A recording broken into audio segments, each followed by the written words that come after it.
life is starting. When crisis hits, headlines follow, and the headlines in the aftermath of last month's oil spill in the Gulf of Mexico were unrelenting. The explosion of an offshore drilling rig, part owned by BP, has spilled enough crude oil into the Gulf to become the largest such disaster in American history. For BP, it was a public relations nightmare come to life. The company had an environmental and economic catastrophe on its hands, and the U.S. government, the affected communities, and all kinds of Americans pointed the finger at the energy giant. BP's brand has taken a beating, so has its stock price, and Big Oil will tell you that public perception is vital to its business. Our starting point this week is a crippled drilling rig in the Gulf of Mexico, and the coverage of a story that has proved toxic to BP in many more ways than one.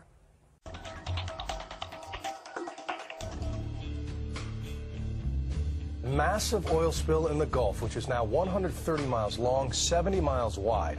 First came the environmental calamity. The mess in the Gulf where oil has now been spewing into the water. Then for BP, the public relations disaster, most of it self-inflicted. Does your company take 100% responsibility for this leak? This is not our accident, but it's our responsibility to deal with it. The message was repeated like a mantra for the media. It wasn't our accident, but we are... And it was clear that no matter what it said, the company could not wash its hands of the spill. But we are responsible for the oil and for dealing with it and cleaning the situation up. In the panicky aftermath, BP made enemies in the media. The company's lawyers tried to get local fishermen to sign legal waivers, promising they would not speak to journalists. There's no great way of dealing with a crisis. Something of this magnitude is actually threatening to the very existence of BP. They tried to sort of say, well, it wasn't our rig, it wasn't our people. The drilling rig was a Transocean drilling rig. It was their rig and their equipment that failed. Of course, people don't want to hear that. They want to hear the concern. They want to see action in terms of what are you going to do about it. What BP did was a clumsy exercise in damage control. It tried to downplay the scale of the disaster. Shortly after the rig exploded, BP issued a statement pegging the daily release of oil at 1,000 barrels. It was not true. BP was called out by SkyTruth, an environmental awareness group that used satellite mapping to make a more accurate assessment of the damage. The amount of oil leaking into the ocean is not 1,000 gallons a day, as originally thought, but 5,000.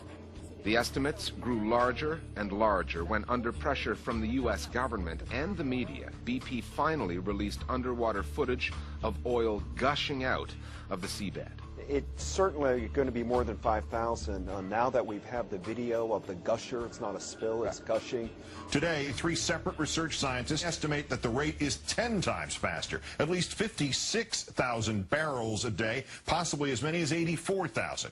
This has been terribly damaging for BP's reputation, particularly in the United States. Again and again, when we've heard about the oil spill from Obama administration officials, the BP oil spill in the Gulf of Mexico, they've kept calling it the BP oil spill. The BP oil spill has been very, very tightly linked with the company. The BP oil spill. It's very much BP that this has stuck to. The stain is on BP's reputation. There's an ironic PR backdrop to this story. In July of 2000, BP spent $200 million to overhaul its image. The company adopted a new logo and slogan, Beyond Petroleum, a signal to the world that the energy giant would be looking to a future less reliant on fossil fuels. It's clear that British Petroleum has spent a lot of time and energy and money crafting a green or environmentally conscious image. Could business go further and be a force for good? Right from their logo, the colors, and more publicly their advertising campaigns. Beyond Petroleum. The greening of BP's image was seen by some as a stroke of PR genius, putting the company out front of its competitors. However, environmentalists were skeptical, and 1 decade and one environmental disaster later, the skeptics have been proven right. Certainly, there is a widespread sense out there that BP's being hypocritical. You quite often hear it from environmental campaigners that BP's being greenwashed. In other words, they're trying to put a green, environmentally friendly facade on a very dirty and polluting business, and then the environmentalists will say, well, look at this spill they've now had in the Gulf of Mexico. That's absolute proof of that point. BP turned down our interview request, saying its media response was secondary to its response to the actual disaster. But on its website, BP.com, the company is greenwashing the spill. It features regularly updated pictures and video of the cleanup, but almost no images of the spill and the environmental impact. That's not surprising, given that BP's corporate future may well hinge on its ability to win government approvals for deeper, more intensive, and more widespread drilling. The more the media focus on the spill, the worse the future looks for BP and its drilling rigs. The spreading oil slick. We have seen a very significant PR push. We are getting reports of BP hiring people to help protect their image and to meet with the powers that be in the Gulf of Mexico to maintain their political advantage here and a friendly business atmosphere. They are fighting a battle on a number of fronts, of which one of them is that they need to win the case that this is a technology that is safe. Why wasn't something ready to go in the event of this kind of a disaster?